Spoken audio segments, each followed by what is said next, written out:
o'clock, and I thank you all for coming. There's one person that's not here, which is Lewis Jones, and I understand that he's at the hospital. Can I also welcome the people in the gallery, and I hope they find the meeting interesting. The meeting today is to talk about Abersacan, Brinteg Nursery and Comfredor, Garnteg and Victoria Primary School to determine the proposals following the conclusion of the statutory objection period. We'll have Dermot up who will take us through this, then we'll have a series of questions, and then we will conclude. Dermot, over to you. Sorry? Excuse me, Leader. Apologies. Yeah, my fault. I always forget you. You are.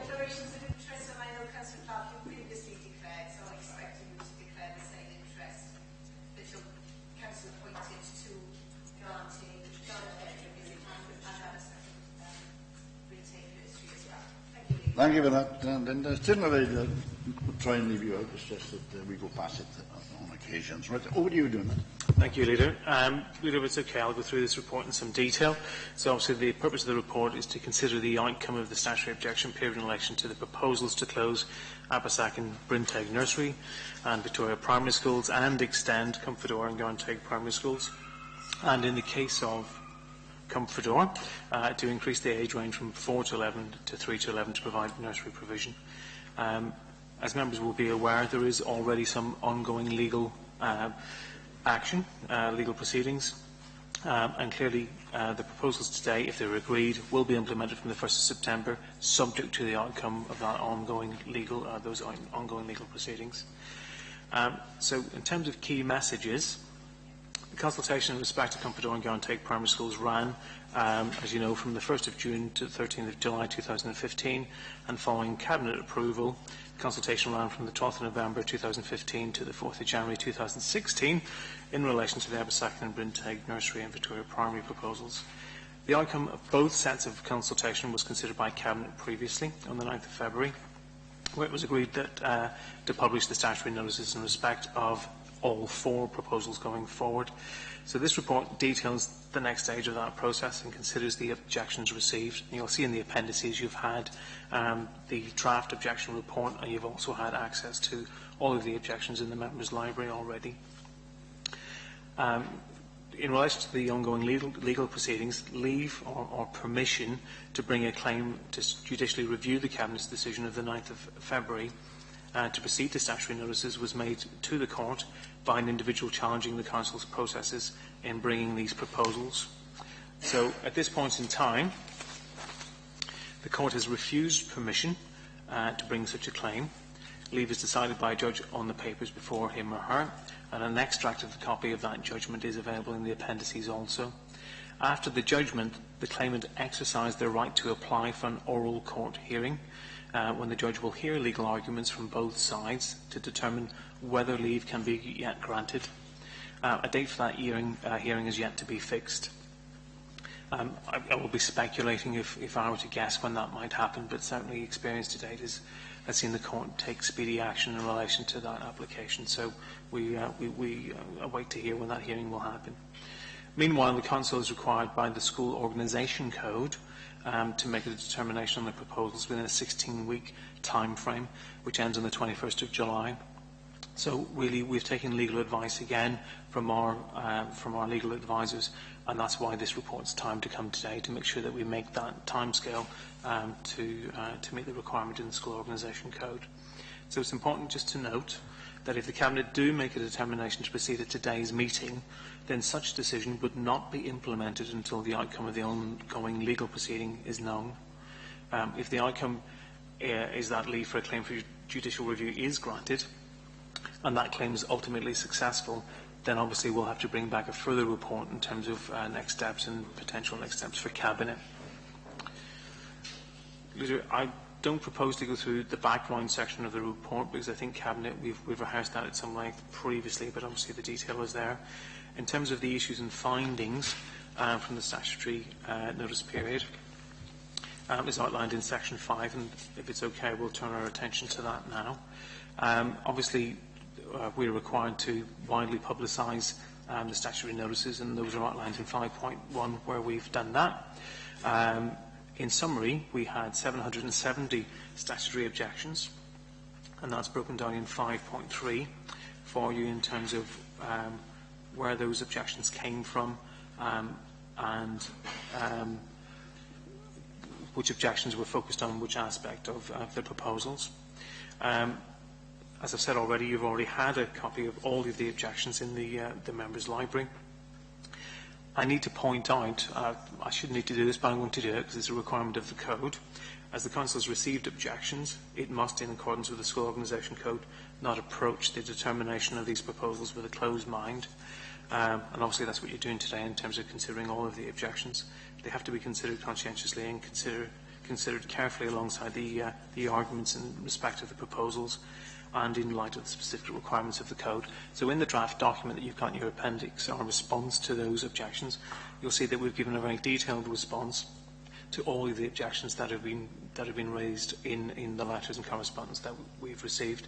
I should also say that we didn't see any new issues arise from this round of consultation than was previously raised during the original consultation process. So you'll see, I'm sure you've already noted that most of those issues were quite familiar. Okay, so Leader, again, just moving on, in terms of the risks remain the same as in the last time we came and presented to you, and those are outlined in 7.1. In terms of really the conclusion and summary then, the implementation of these proposals will form an essential part of our 21st Century Plan programme. In terms of managing surplus places effectively across the borough, raising funds for the programme through prudential borrowing and being able to provide, critically, a high standard and breadth of education for all pupils in the community. So this can now be achieved as a result of the processes outlined in this report.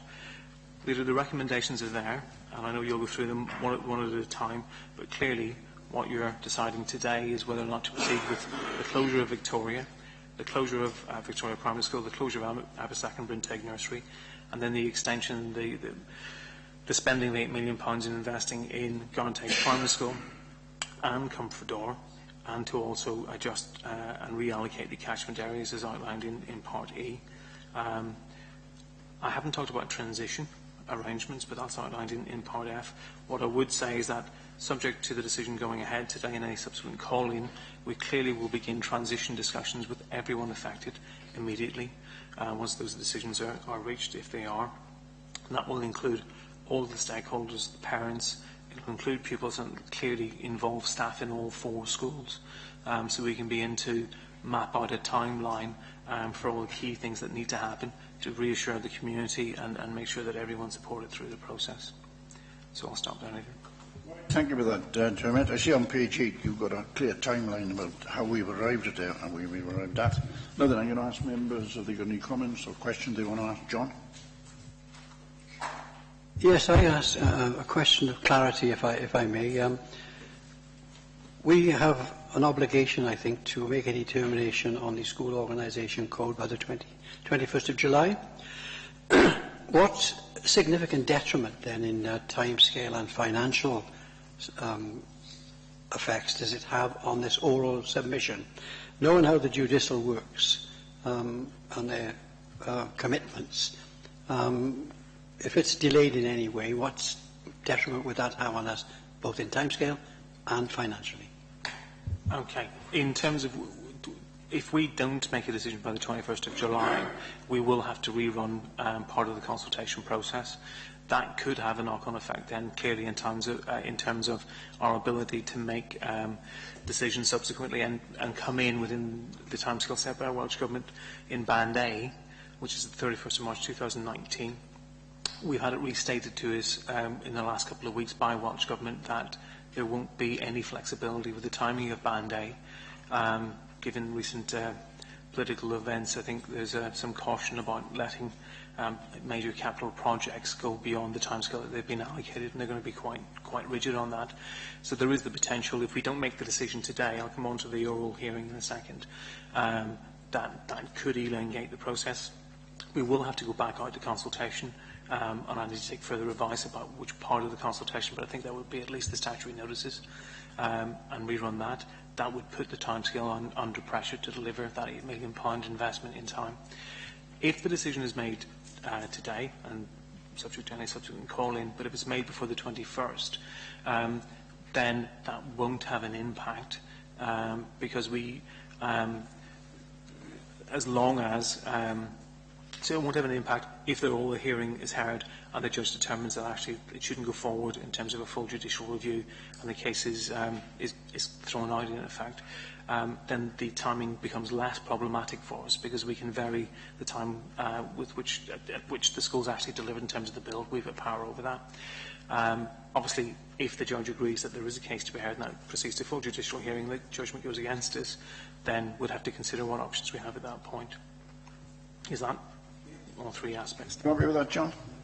Richard or David, do you want anything to say? Are you happy with where we are? Right, Winaida. Thanks very much, Leader. So are you saying then that we're obviously under a lot of pressure from the Welsh Assembly Government to make a decision? Are we talking finances? Are we putting financial statements before children? I don't think anything's changed at all, Councillor Clark. The 21st Century Schools programme is unchanged. Simply that the deadline that we have for Band A's, Welsh Government have been very clear with us, that is the deadline. There won't be movement. They're not just saying that to Torbain, they're saying that to all councils in Wales. They've got a programme to deliver as well. They're keen to see the investment in schools across Wales to enhance the our infrastructure for education. So I think they're just reminding us that we need to get on and make decisions in a timely manner and in line with what they had originally published. So for us, in terms of the particular timing, it's just an issue that we have to come back to the previous question. We need to come in at the timescale that we've said we would, and within 16 weeks of the date when we went out to consultation, the decision was made. Sorry. Thank you for that. Leader, if it's okay with you, I've got a couple of concerns, a couple of questions. So do you mind if I go through them and then obviously you can reply? And you'll answer them one by one. Yes. The first one, obviously, is about the process that's happening now. How can we could take a decision when the judicial process is going on? You've explained that, but how are we going to explain that to the public? Very difficult, isn't it? We're actually, I don't expect you to answer now, we're actually racing ahead of ourselves. I've noted all the things you said, but don't forget there's an electorate out there that we need to make sure that we're doing everything right. And this, to me, doesn't feel right, that we're actually making a decision here today before judicial process has been completed. What activities will commence if we decide to pass today? How much public money will be spent and effort be put at risk before the outcome of the legal process? Are we not risking that we will waste precious taxpayers' money by doing this now? Do you believe that the objection report truly reflects effort and detail needed to show that we have listened and responded accordingly to the strength of the public feeling, legal level of objections logged by the public and other elected officers? Considering the high level of response, do you sincerely believe a simple summary on, I'll just mention to members, 18 pages on the right-hand side, that's as much as is in the report from over 700 objections? Do you really feel that this is acceptable? Another question is, you mentioned Cwmffrydor earlier and we'll be discussing that. Can you tell me why planning permission was withdrawn on Cwmffrydor? I think that's been a concern since that came out in the public domain, so I think you need to perhaps clarify that today, Dermot. Safe route, on pages 19 to 20. Do you want to answer these individually, or would you rather go through them?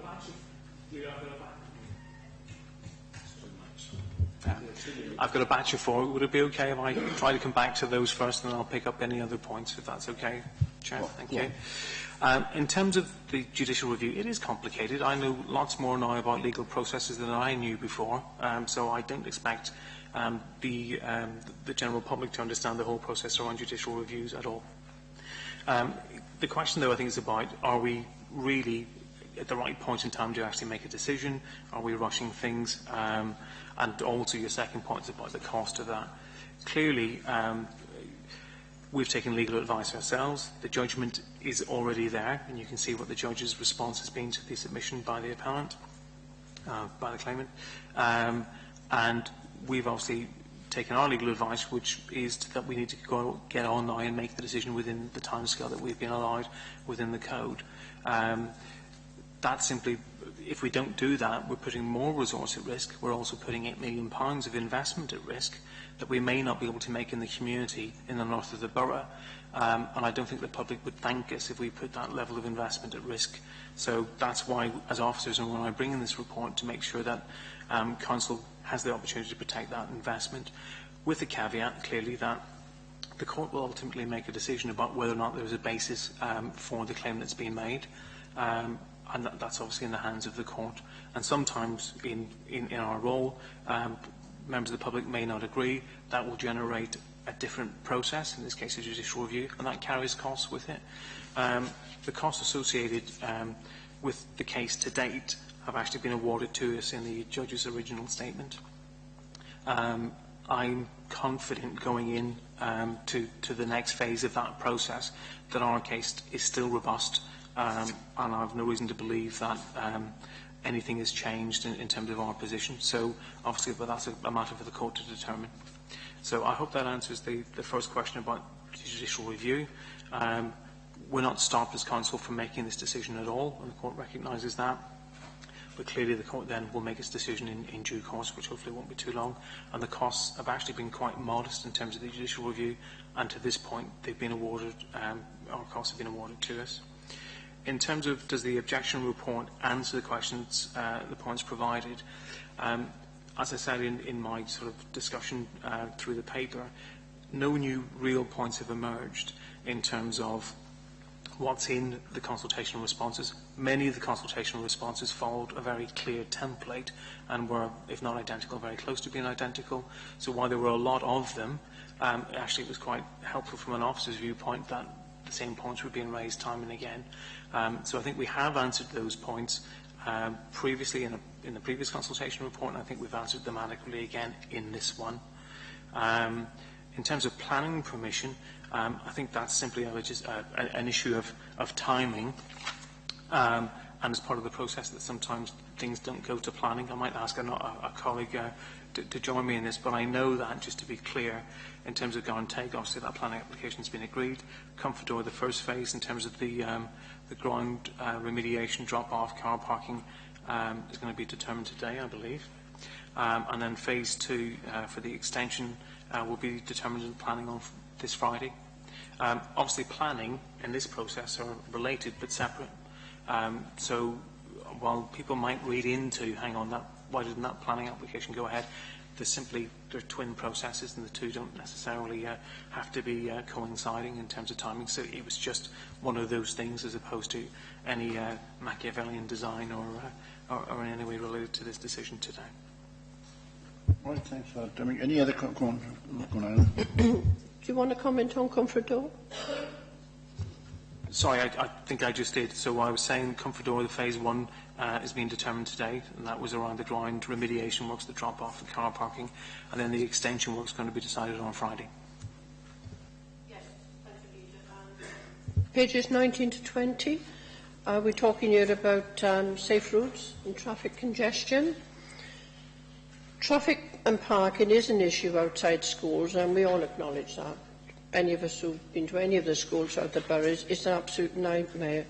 But that doesn't make it right. If you continue the closure, it will create absolute mayhem. To get to Garnteg School is a nightmare now. So with increased traffic, that's really putting more lives at risk, whether you walk in, parking or ride in.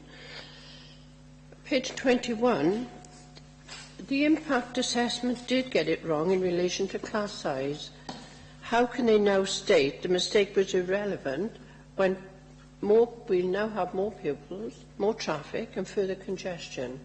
Perhaps you'd like to make a note of that after. Surplus places. This has been the worst ever in my time as a councillor, with so many refusals. Sibling split. expected to go to different schools. Parents told they were out of the catchment when indeed they lived in the streets where the school was. It really is, Education Department needs to sort that out rapidly, because it's as if you're expecting parents to chuck all the balls up in the air, and if you've got an even number, you get your kid in the school. It's not acceptable what's happened, and everyone is really angry about it. It's something that we need to look at in the future to make sure that we can get that right. On page 25, the impact on the wider community. I mean, community life is built around schools and chapels and residents, but more importantly, it's all about children. Someone mentioned the North and South divide, and I've always tried to steer away from this, but I have to agree there does seem to be some element of truth in this. We're a ward of over 7,000 people, the biggest ward in Torfaen, yet we've lost 2 English-speaking schools. We're about to lose 2 more if a decision is taken. We can't continue like this, otherwise you might just well put up the gates in Aberystwyth and not let anything pass. It's not fair, it shouldn't happen. We've never benefited from sixth form education at all in the north of Torfaen. How many young people have we lost in the system where they never had the opportunity to go to sixth form, or they just decided it wasn't for them, the travelling? So it's something that, again, we have missed out on in the north of the borough. I've always agreed with the 21st century plan, and I still feel that there's some hope there. But as time is going on, I feel this is not the way I'm looking at things today, when we're losing such valuable assets as Victoria School and Bryn Teg Nursery.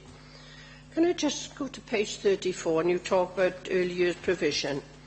Bryn Teg Nursery has just come through a rigorous inspection with absolute flying colours, and you're nodding your head, Dermot, and I don't think anyone could disagree with the way that they've come through and the hard work that's been done by the head, Linda, staff and support staff. They take pride in Torfaen. They're a standalone nursery, the only one in Torfaen. Really, I'm just hoping that somebody will have some sense here and think we need nursery provision in the north, because you've made no provision for this in the other schools. And we keep the Bryn Teg Nursery open, along with Victoria Village. And finally, if I could just say, all credit to the parents who've taken on a big Goliath here in Torfaen Borough Council in challenging the decision. Talk about David and Goliath, you've all heard that story. I just hope that this time that David will win, and we will wait and see. I'm just praying that this school won't shut, because if it does, it will have a detrimental effect on future education in the north of the borough, along with our nursery school. You, as members, have to judge what's before you. I can't ask you to make a decision on what I'm saying, but what I would do is appeal to you at this stage not to make this decision now until we have the result of the judicial review. Thank you, Leader. Thank you, Jim. Thanks, Leader. In terms of the traffic issues, I mean, clearly we all know there's concern about traffic and congestion. There's been lots of discussion about safe routes to school and so on.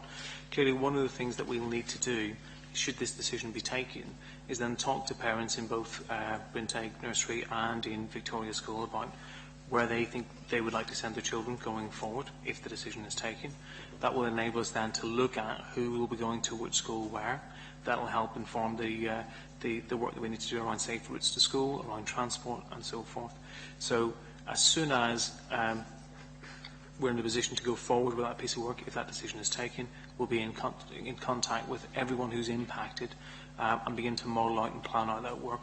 Clearly, we will not allow anyone's life to be put at risk, and all the appropriate measures will be put in place, as we had to do around Pont Newydd when that school also closed. So we will make sure that obviously safe solutions are in place. That's our legal and moral obligation, and of course we'll do that. In terms of the traffic impact assessment, there was you're quite right to say it said 3 classrooms instead of 5 classrooms in the traffic impact assessment, but clearly it also did say throughout and consistently that there were 420 pupils. The issue for the traffic impact assessment, if I can say it properly, is the number of pupils, not the number of classes, because it's the number of pupils who dictate the traffic, obviously the traffic impact that will be generated from that number of pupils. So I don't think there was any confusion around that. We've been consistent throughout. It was 420 pupils. There have been issues clearly around school places, and we've had numerous discussions around that, as I've had with other folks as well, particularly around Garanteg. Garanteg clearly is an excellent school. It's come through its testing, and that was the outcome. The community have recognised that. They value the school. It's very popular. And we have seen a particular demand for places there. Several families had their children admitted to the school on appeal last year and this year. And being blunt, that has put increased pressure on the school. Clearly the proposals that you're looking at today will extend the places available at Garanteg, and we've given an undertaking that every parent who wishes for their child, if they're in Victoria, should the decision be taken, who's in Victoria, will have a place at Garanteg, and we'll make sure that happens. And we've got contingency in place for that within the envelope of resource that we have available. In terms of the impact on community life, I do recognise the concerns of the community. There has been a lot of change clearly involved, and there's a sense of loss. And closing any schools is a hurtful feeling. The community feels that they've lost something. What I'd ask everyone to focus on is that we're talking about investing £8 million in the heart of the community, a mile away from Victoria, to make sure that all children in the north of the borough have the best possible education in the best possible buildings going forward. And this will impact not just for this year or the next year, but for the next 20, 30, 40 years plus. So this is probably the single biggest investment that we're talking about. It is a loss of a school, but it's a massive investment in our children's education and futures in that part of the borough. And somehow that isn't being discussed maybe enough, in my view, in this discussion to date. This is a massive investment in our children. In terms of, you mentioned about not having options on how many learners we've lost from the north of the borough because we have a sixth form provision. We will be in a position in September to bring a proposal to Cabinet, and we think at the next Cabinet we'll be bringing a proposal forward that will look at post-16 education, and obviously we'll have more detail on that in September when that paper is ready. And Brinteg is an excellent provision. It should have had excellent in its estimate outcome, in my view, and it didn't because of the, why was it again? Oh yeah, because of the quality of the buildings. So the only reason it didn't get excellent was because the buildings aren't fit for purpose, in my view. And actually the recommendation I think the school has is around improving the physical environment. It isn't viable for us to do that for all the reasons we've rehearsed before. So please bear in mind that the staff, we have a compact agreement in place in Torvine. If a school closes, we have arrangements in place that we don't lose the quality of staff that we have, and that we'll be looking to see that how those staff can be accommodated in schools nearby. We obviously are increasing the nursery, we're extending the age range at Comfortore to include nursery provision. So I'll be working very hard if this decision is reached to make sure we maintain the excellence that we have in our schools and not lose that expertise that we have at Brinteg, because that would be a waste and we won't squander that provision. All right, thank you for that, Dermot. Right then, I'm going to call in David Yowell now, the Cabinet Member for Education, to make some points and to generally sum up. Dave? Well, not for the first time. The points that I intended to make have been made on several occasions in Dermot's presentation and indeed in the responses that he gave, particularly to Gwenaira. Can I say this before I say anything else?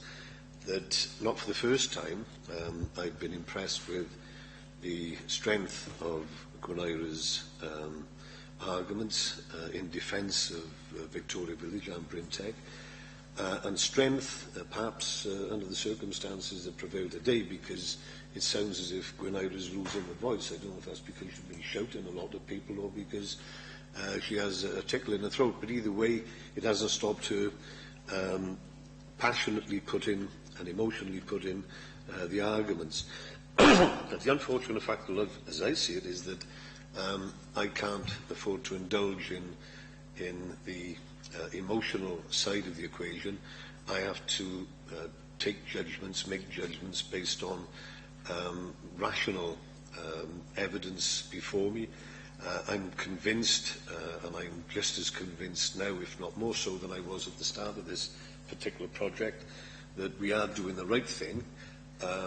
It's just one of those happy coincidences in the sense that a new bill has come on the Wales statute from the beginning of April this year, and that is the Wellbeing of Future Generations Bill that we all need to be cognizant of. And it seems to me that the happy coincidence is that this ties in superbly with our venture of the 21st Century Schools programme. So in that sense, not only do we believe in the LA that we're doing the right thing, but this is witnessed by other bills that are coming in and amplifying the correctness, I think, of what we're doing. The urgency required, and this is the reason why we called for the meeting today, is that by the 21st of July we have to take a decision, otherwise we will be deemed to be withdrawing our proposal. And that's the last thing that I want to see happen. It's the last thing that most of, well, all of the education service wants to see happen, because we believe that that would have a negative impact on the 21st Century Schools programme itself. And whilst it might be recoverable, it would take so long that that itself would be in doubt. We need to get on with the proposals. In spite of the vagaries of the bureaucracy of WAG, we need to comply. As much as we perhaps deplore that, we need to comply with this, and this is why it might be seen in some quarters, and I'm sure that Gwenair, for example, would see it as unseemly haste. But there is a reason for this haste, and that is we have no alternative. Ergo, is there need for me to say much more? A couple of points that Gwenair raised, and I have talked to Gwenair about this on 2 or 3 occasions. In terms of the traffic congestion, I understand that that is a concern. We will do what we can to obviate the worst vestiges of that. You have my word for that, as I've already given you, but also in terms of safe routes to school, which is of paramount importance. If we can't find safe routes to school, then we are not only morally obliged, but legally obliged to provide transport to get around that particular problem as well. I have been on several walks, none of which thus far have satisfied me that they are either safe or conducive. But there is still more work to be done in that, and that we will treat as a matter of urgency, and I'm sure that Mark Horton there, who is the doyen of these things, will address himself to that. So everything that we need to do to obviate the worst effects of the changes will be addressed and will be seen to. I believe that Dermot's presentation dotted the I's, crossed the T's, as he's done before, because nothing has changed. We need a decision here today, because if we don't, the ramifications of that are quite negative. On the issue of the oral review and the legal process, our QC has given us categoric assurances that what we are doing falls within the law. In fact, he's advised us to do it because of the vagaries of the bureaucracy of WAG as well. So I have absolutely no qualms in commending this report to you, and I hope that, in spite of the fact that Gwenaira's plea for people to listen to what she's saying, and she gave her arguments in a very, very impassioned way, but we all know that there's a great deal of passion behind that and emotion behind that.